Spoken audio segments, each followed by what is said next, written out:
మావోయిస్టుల మరో కంచుకోటపై గురి. నేషనల్ పార్క్ అభయారణ్యం లక్ష్యంగా బలగాల అడుగులు. అగ్రనేతలు అక్కడే ఉన్నారని అంచనా.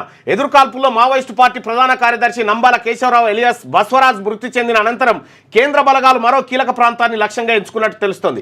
ఇప్పటికే కర్రెగుట్టలను జల్లెడ పట్టడంతో పాటు అబుజ్మడ్లోకి చొచ్చుకెళ్లిన బలగాలు ఛత్తీస్గఢ్ మహారాష్ట్ర సరిహద్దులోని మరో కీలక అభయారణ్యం దిశగా అడుగులు వేస్తున్నట్టు కనిపిస్తోంది.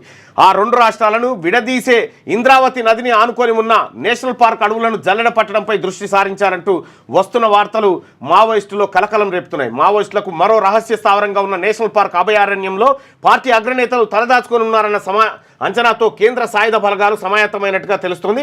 ఛత్తీస్గఢ్ రాష్ట్రంలో సుమారు 2800 చదరపు కిలోమీటర్ల విస్తీర్ణంలో ఉన్న నేషనల్ పార్క్ అడవులను మావోయిస్టులు కంచుకోటగా ఎంచుకున్నారు. అక్కడ బీజాపూర్ జిల్లా నుంచి ఇంద్రావతి నది మీదుగా మహారాష్ట్రలోని గచ్చిరోలి జిల్లాలోకి ప్రవేశించే అవకాశం ఉండడంతో మావోయిస్టులు నేషనల్ పార్క్ అడవుల్లో స్థావరాలను ఏర్పాటు చేసుకొని కార్యకలాపాలను సాగించారు. కర్రెగుట్టలను జల్లెడ పట్టిన సమయంలో తెలంగాణ రాష్ట్ర మావోయిస్టు కమిటీతో పాటు ఆ పార్టీ కీలక నేత హిడ్మా ప్రాతినిధ్యం వహించే స్థావరాలు కూడా అక్కడనే ఉన్నాయట. కర్రెగుట్టలు అయిపోయినా ఇంకో గుట్టకి చేరిరట. వాళ్ళు చర్చలు చేయరు నాయన, మేము తుపాకులు ఇడిచిపెడతాను సిద్ధంగా ఉన్నామంటే లే మేము చంపినాకనే లెక్క అని పోతురు.